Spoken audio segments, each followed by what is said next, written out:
Okay guys, I ran out of time on my last video. This is something I wanted to show you, what to me is one of the more important parts. I wanted to show you what my hands look like. This isn't to say that, oh look at me, I know so much, my fit is perfect, my hands look good, but whenever you tell somebody about something or say, hey, you should try this, or you should do this because this will happen, they want to see results. Anytime you do something, like if you watch infomercials with P90X, Insanity, whatever, and they show people chunky and flabby beforehand and they show them all ripped afterwards, people want to see results. And I really do believe this stuff works. I've had hundreds of people, as I have a little paragraph describing this particular video on my post on Ball Reviews that I have the links to these videos on.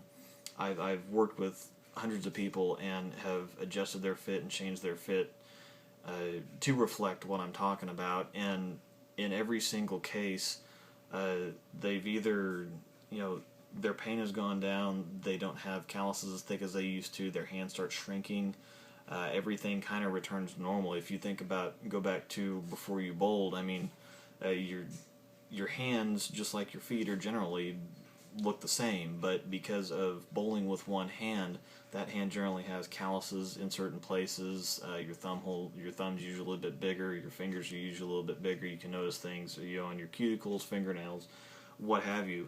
But I think the proof is really in the pudding with this. And as I show you my hands, if you have a pretty good fit, you may not notice a whole lot of difference in your hands, but you've most likely either seen people who have showed you their thumbs before, and they'll say, oh yeah, I bowl a lot, look at how much bigger one thumb is than the other.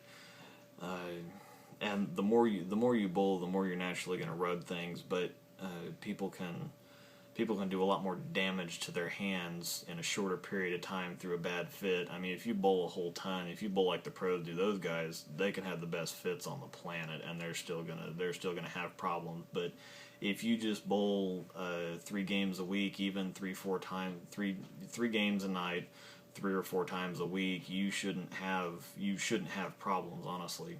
So I'm going to show you my hands here. These are my thumbs.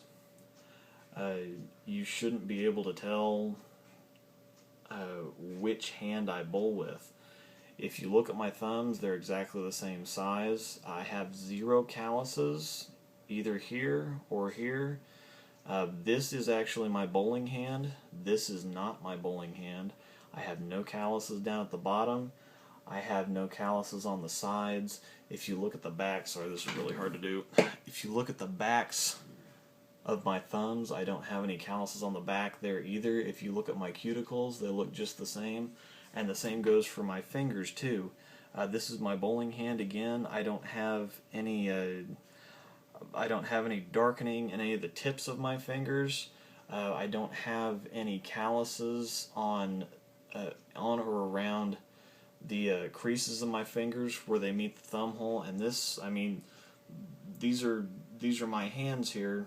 And I think that this really just proved my point, that if you have a proper fit, even if you bowl a lot, if you have something that's comfortable, your hands should look as close to each other as they did before you started bowling. Once again, these are my thumbs. They're exactly the same size. I do bowl ambidextrously. I don't bowl near as much with my left hand as I do with my right hand, and left hand is just more recreationally. I haven't thrown a ball left-handed in probably 7-8 months now. And my specs for both hands are pretty close to the same. I bowl with this one a lot more than I bowl with this one. I generally don't bowl with this one during the season. I haven't for a couple of years.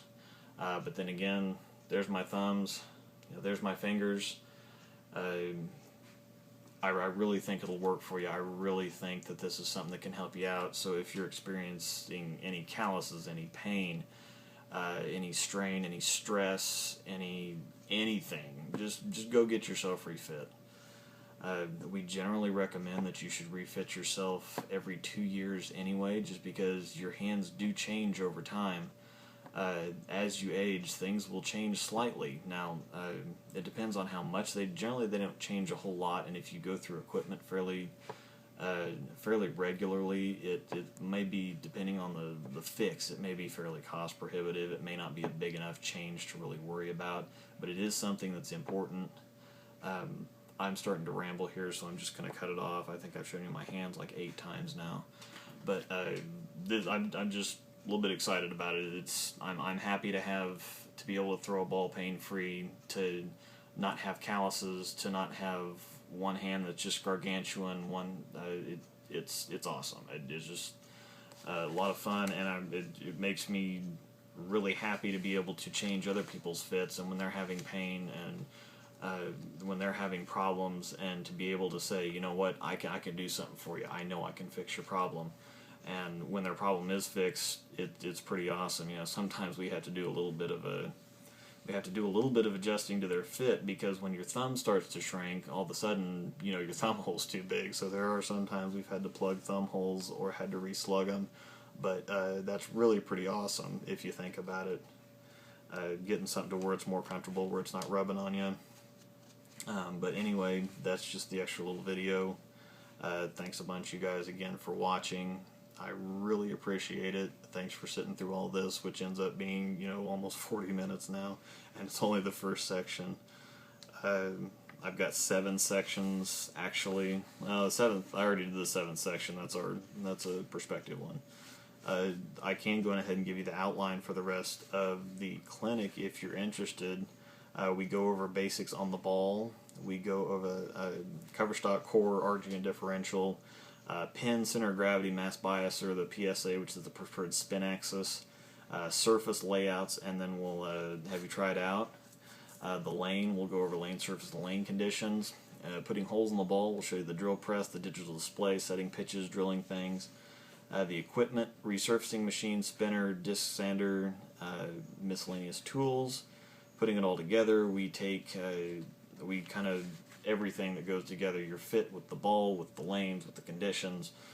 This is a fairly, I don't want to say entry-level class, but all these things that I'm going to be talking about are things that are either things that people most often misunderstand, or things that I field the most questions about. This is just some really level 1 stuff. Like I'm talking with layouts on the ball, I'm not going to get into any dual angle stuff, or